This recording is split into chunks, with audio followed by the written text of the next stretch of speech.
Bole Baba Ki Jai. Here we are in the beautiful Maha Shakti Dhuni in Haidakhandi Vishva Mahadham, and very grateful to be here with Tara Devi, who has been serving as the Duni pujari for the last few months. And we've interviewed her before when she was with her duty over the Gufa side, helping Gohari with all the pujas there. And now they needed someone for 3 months, I believe. And it will be 2 months. 2 months. 2 and a little bit more. And she's happily taken that on, and I want to hear about what you've experienced and the duties here, and more about this incredible, beautiful Duni. A kunda Duni that's always alive. Yeah, that is 24 hours alive Duni. So I was, when I first time came to Haidakhan, I had this experience of the Duni that I was really attracted with the Duni, and I would come. That time Chandan was very early upstairs, before 4 o'clock, maybe 3:30, and then I would just come to the Duni, and I didn't know it's a Duni preparation time. I would just sit there. Pujari didn't tell me that I have to go, so I would usually come 4 o'clock and I would just stay there, and didn't want it really to go anywhere. And Duni for me is very important, because in the Duni, first time when I was in Haidakhan, I had this very deep wish that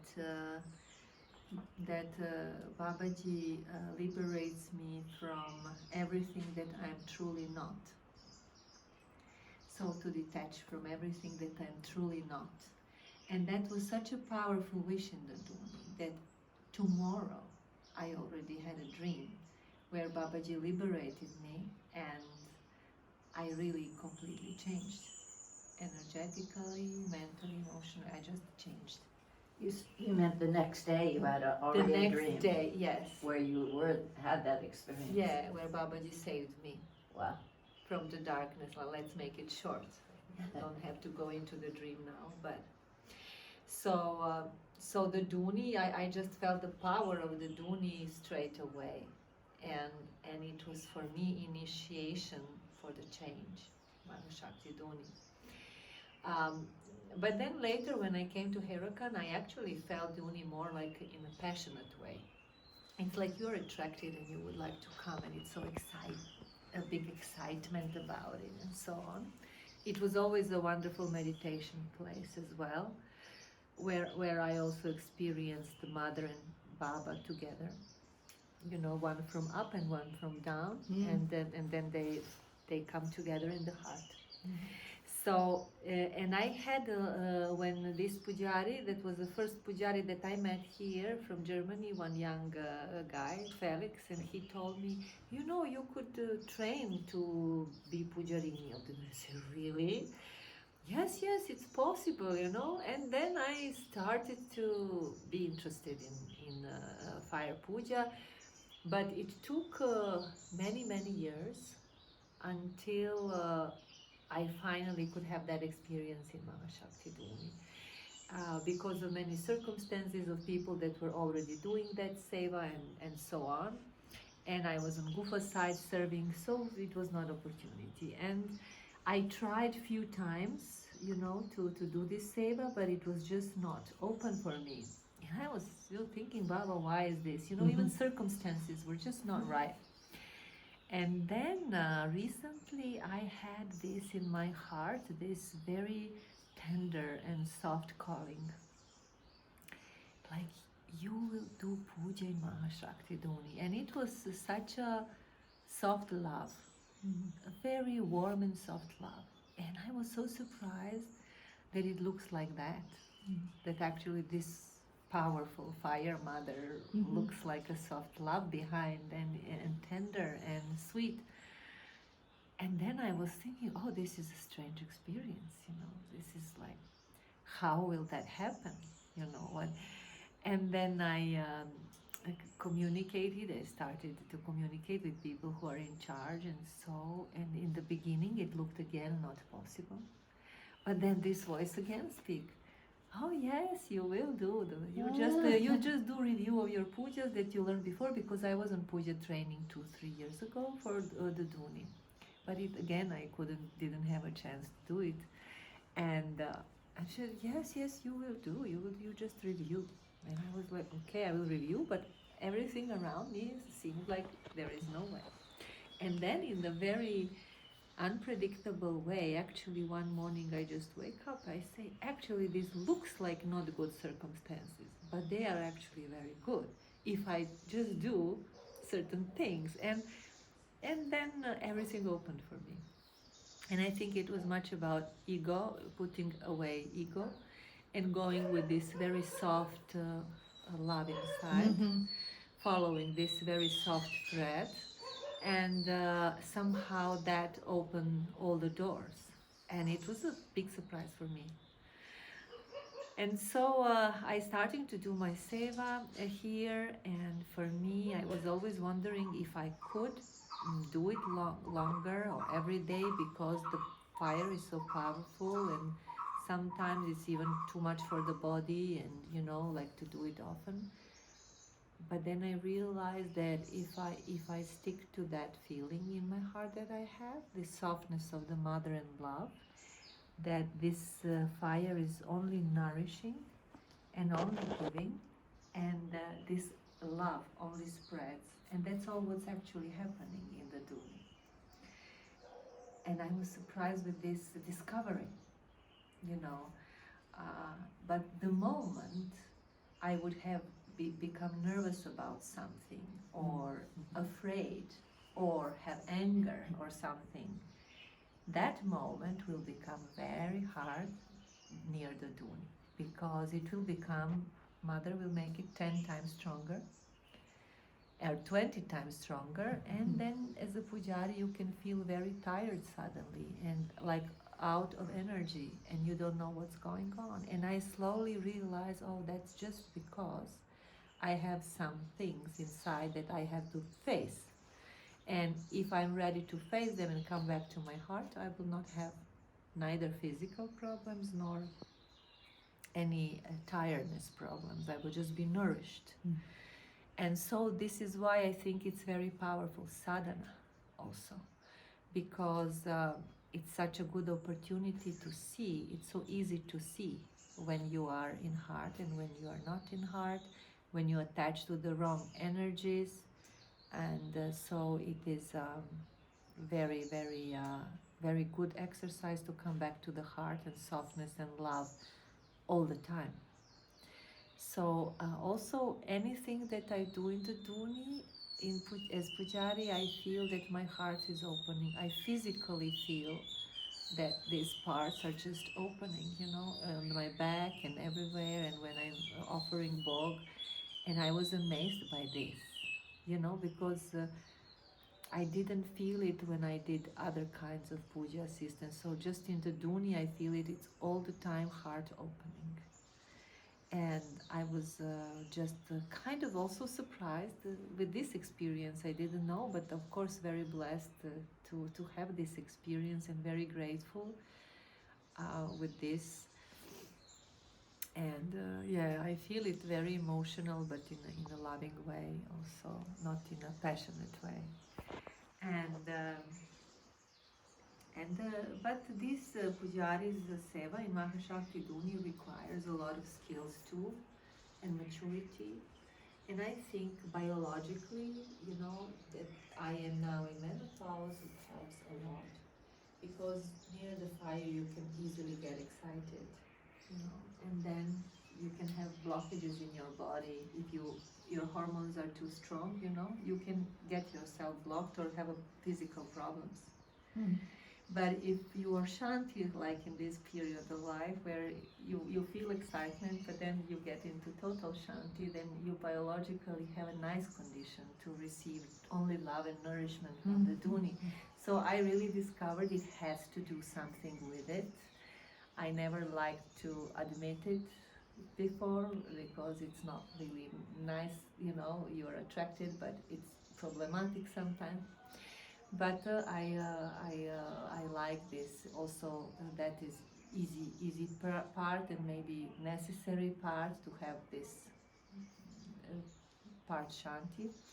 And also it's quite a management job because there is a lot of work with karma yogis and then local peoples who are coming and having different kind of behaviors, let's say, and so there is a management part that you have to have this extreme softness that Duni gives and requires as love, and then extreme toughness to kind of protect or to, you know, implement some rule or something around. So this is the set of skills that is really demanding.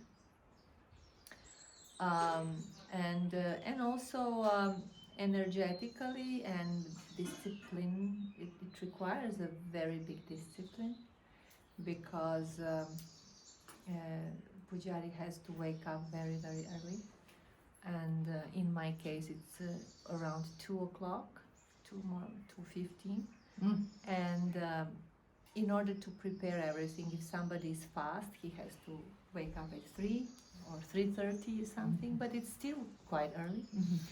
And then there is a lot of little work to do in order to prepare, in order to clean after, as any puja job, and we have bog offering, so then evening puja, so basically it is the whole day.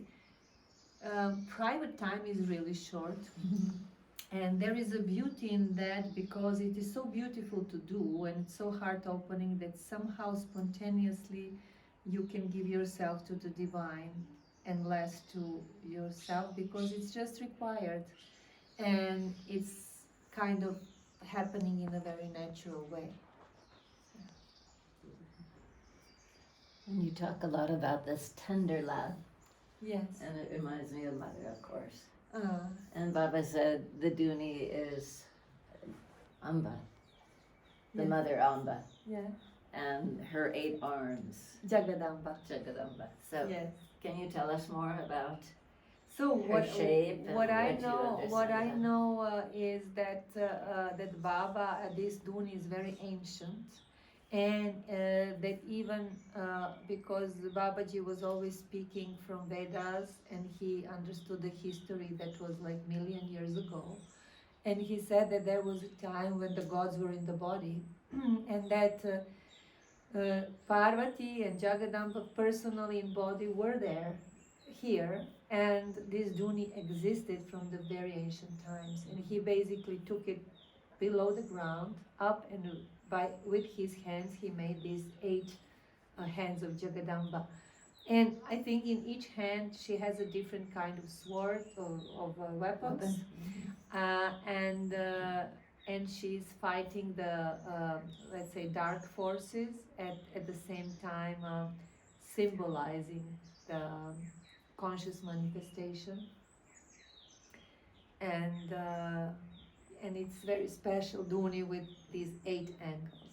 You know, when I had idea to make this kind of little Duni on Gufa side, because Gufa side has a little Duni, and I wanted to make it more feminine. And Gaurahari said, no, there is only one with 8 angles in Haidakhan, and that is Maha Shakti Dhuni.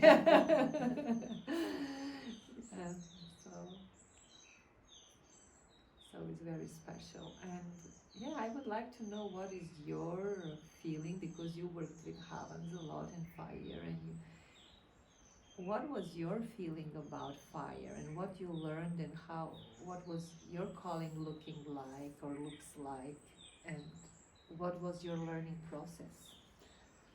Well, my first calling was to be pujari at the temple with the Divine Mother. So that was 1980. She arrived in 89, and that's since then I've been pujari much of the time. Now not as much time because this body is needing more rest. But I can resonate with you when you said you get up at 2:30 and also because it takes much time to dress Mother and to make the temple beautiful. And I liked to read the Saptasati and different things like that. And it was a good quiet time maybe to play a little harmonium and for meditation. So that was many, many years. And I did that on a consistent basis. And Sastriji said I should always be the head pujari there. Oh. But I was like a little tired. I said, Sastriji, can people help me? Just like Gohari. Yeah. And he said, yes, you just train them. So Yeah. so now these days, much less often, Yeah. but it's my deepest love. Oh.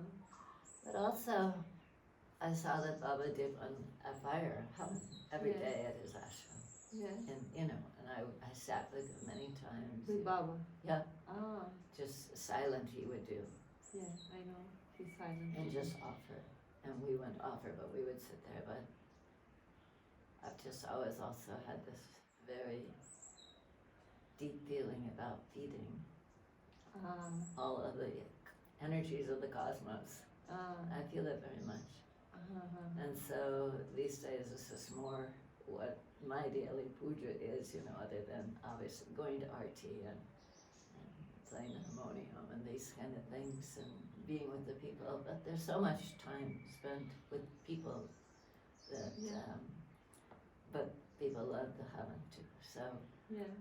I find that when I do the havan, I connect so strongly with the whole, because in Crestone, it's beautiful like here, and you're outside and you see the trees and the birds and the sun that's coming up over the mountains and the snow, and I mean, it's just, how can you not think of God and the magnificence of all of creation, and to be able to participate in the smallest way. How can that be? I mean, just this little person, me, and all of us. I mean, we're just specks in a moment, not even a moment of creation. And yet, I feel that we are able to, given this great gift that Baba gave to us, and I mean, other people have, but Baba is very clear about teaching, and Muniraji and Sastriji all were very clear about teaching, and kept it very simple for us Westerners. Yeah. I remember going to Sastriji and saying, oh, my pronunciation, I don't know how to do foreign languages. I never spoke any other language. And but he said that it's the love and devotion, and that Baba and Mother understand every language, and that he would always watch over me. So when I start to want to fire out and say, Sastriji, help me. So, but it's that opportunity, I feel, to participate in the wonder of God, the wonder of what we've been given. All of this. I think in Havans and also in Maha Shakti Dhuni, everything is so beautiful what you do. Each flower, each spice that you use, food, vessel, and the environment and the nature, you're just totally getting all this beauty, all these smells, all this. So only enjoying in this beauty is just like we're so fortunate. Amazing. When I was early on with Muniraj, sometimes we would go see Mahamandalash. I think he was like one of the, anyways, I don't know all these things, but he was a very important person at us. And what he did all day was pujas. All day he just sat there and did lingam pujas, and he came when I went to see him at the Mahakumbh Mela 4 years ago. But also he came to the United States once and got to sit with him, and it's sort of like you're saying, non-stop. That's all it is, thinking about how can I serve the divine who's given us all of this. And I remember he opened it up for a few questions, and somebody asked a question about, I don't know, relationship or something like that. He said, I don't know that world. I can't answer, I don't know that world. So it's almost like, I mean, and some people could say, well, you're running away from life. I don't think so. I think it's also because they talk about the rishis and how them continually chanting the Vedas and all these sacred texts and everything actually keep the world intact. Yeah. That is just vibration that just. Yeah. And so I think it's okay. Yeah. That so much time is spent, and I watch you, and it's done with such love. I learn from you as I watch it. Because sometimes I'm in a hurry. Hurry is my. That's why you do so many things. Yeah. Yeah, I do Not that. only pujas. Right. Yeah. But it is. I realize that I have more energy and more bliss, and I'm better connected with the mother when I'm doing it slow with consciousness, and each step is a connection with the mother. Beautiful. And for me, it was wonderful when Gorhari said that Babaji said when he was doing Havan offering in his little kutir up, that goes directly to the divine. Yeah. You know, and Gorhari remembered that like direct. And I said, Gorhariji, why then we don't all do just Havans? And then he said, because not sadhana for everybody. What Guru tell you to do, that's the right sadhana for you. So he's doing arti mostly. He's doing Havans only for some big occasions, but it's not his sadhana to do Havans or fire ceremonies. And karma yoga. Yeah, of course, karma yoga, yes, karma yoga. But I mean, from puja point of view, he's doing temples all his life, mainly temples. And so he said, you know, it's for my karma Guru gave me. Even fire gives directly to the God, and it's fastest way and everything, but this is my way, you know. And when people want to do something only because it's fastest way or something, then they got in the very wrong path. So it's not the good motivation to do. It should be really calling from the heart now, I understand. And then everything is well. That was very beautiful how you said when it was a soft calling. It wasn't desirous. Yeah. It wasn't egotistical. It was just inside a knowingness almost. It's like, now you do the Puja. Yeah, because it's so easy to desire Duni. There's Everybody, we all feel huge desires to the Duni. It's amazing. People just come with so many desires to do something here.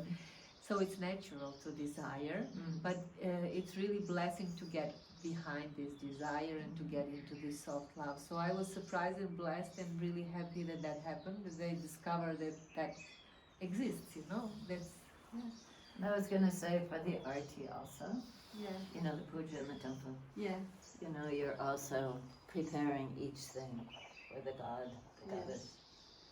And then at the end you're offering the arti lamp, the fire also. So I feel like it's, in that sense, it's very similar to the Havan also. It's also offering everything to, and really, what is not offering everything to the divine? Huh? Whether we're speaking to a friend, or doing our gardening, everything. But the Havan is very powerful for teaching us this, and a very important part of creation, I feel like. We have more, somebody just told me about a friend of theirs, somebody in Vienna, or in Austria, who's been 30 years doing the daily Havan. I said, I want to meet her, so so we're going to connect, because it's so lovely to hear other people doing. Anamika. Okay, I want to meet her and just connect with her and have satsang with her. And the nice thing about technology is I don't have to go to Austria to have this happen. She doesn't have to. But because I think it's so, some people that I've trained are doing them often in Canada and different places in the United States, and I really think, particularly in this time of uncertainty, challenge, that these kind of ceremonies are so important. To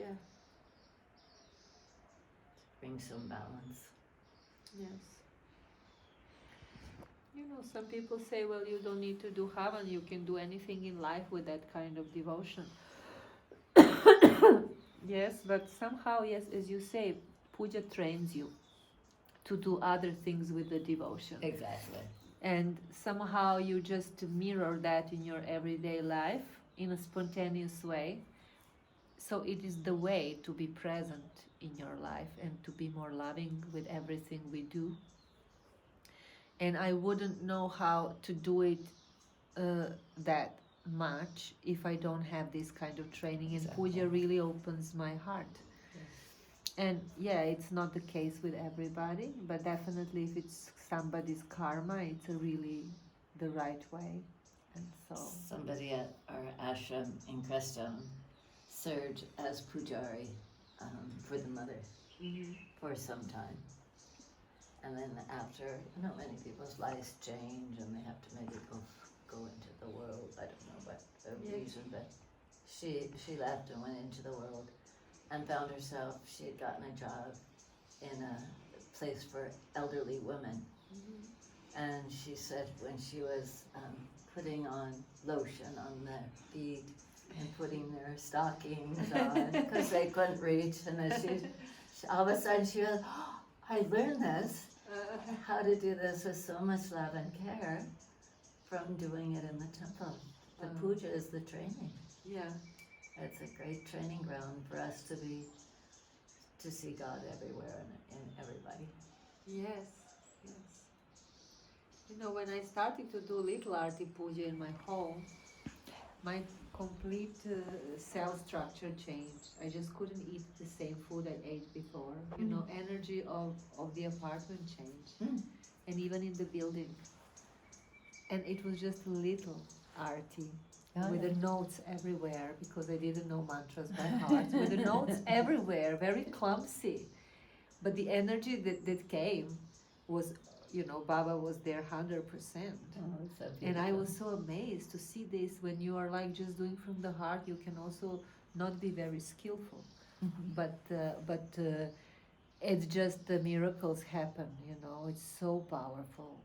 And then I started cleaning my home more regularly. I was not good in that before, and I even had a help, a woman that was cleaning our home. And because of puja that I have to do, I start cleaning once a week because of puja, and then I would every day start to see if something is, has to be cleaned, a little bit here, a little bit there, and it changed my habits also. And also, interestingly, some people that were very sick and had a very hard time in life were attracted to come to this little arti that had nothing to do with India or Vedic scriptures before. And they said that it helped them tremendously to go over these very hard periods in their life. And I was expecting some other people to come who knew Hindi and they didn't. The people in need came. And it was so powerful that it really helped them energetically. So puja is really something special, very special. And I don't know what the real translation is, but when I talk about puja, I describe it as welcoming God to your home and to your altar and to your heart. And so if God walked into your house, particularly, maybe she or he has traveled a long way from the cosmos. You sit them down, wash your feet, put some nice oil on their feet, and some beautiful decoration, maybe some flowers, are you hungry? What can I do? Do you want me to sing for you? Like a guest, no? Because Indians in their culture, they say like the guest is like a god to them. It is. And somehow puja trained them to see the guest as a god, right? And God as a guest. Very good. One of the things I loved most about coming to India is that tradition. And I see it at our ashram also, And they would never come to the ashram without gifts, to bring to the goddess. Just beautiful. What good fortune we have. Yeah. I think to really be able to be part of this, the tradition of Babaji. mother, and the fire, and the Duni, and Haidakhan, Yeah, absolutely. and the family. Yeah. The family of devotees from all around the world. Yeah, that's, like communication and these relationships with people definitely mirrors so many things within that we really need it for development also. Yes. Besides enjoyment and having a lot of different experiences, because we meet people that we couldn't meet if we are not in this community. I mean, variety of people. Exactly. So it's very, very nice, and it's abundance of that it gives you more chance of self development and self discovery. Yeah? More mirrors and very different mirrors, and so it's really, really nice. It's a good opportunity to get outside of one's own box of habits and backgrounds and different things. So it's very, very beautiful. And it's nice that we work together. Their karma yoga is always here, and they are so happy to do any karma yoga in Maha Shakti Dhuni. And you can feel these are people that always come for pujas, and they just really are happy, joyous every day because they do it here. And so I also feel very happy to work together, and it's very nice. It's a group of people actually. Always doing puja is kind of a group of people working together. And somehow Mother is about unity and simplicity and sharing, and that's how I feel. So it spreads. Yeah. Thank you, Tara Devi. Very welcome. Thank you very much, devotee. Jai Mahamaya ki jai. Jai.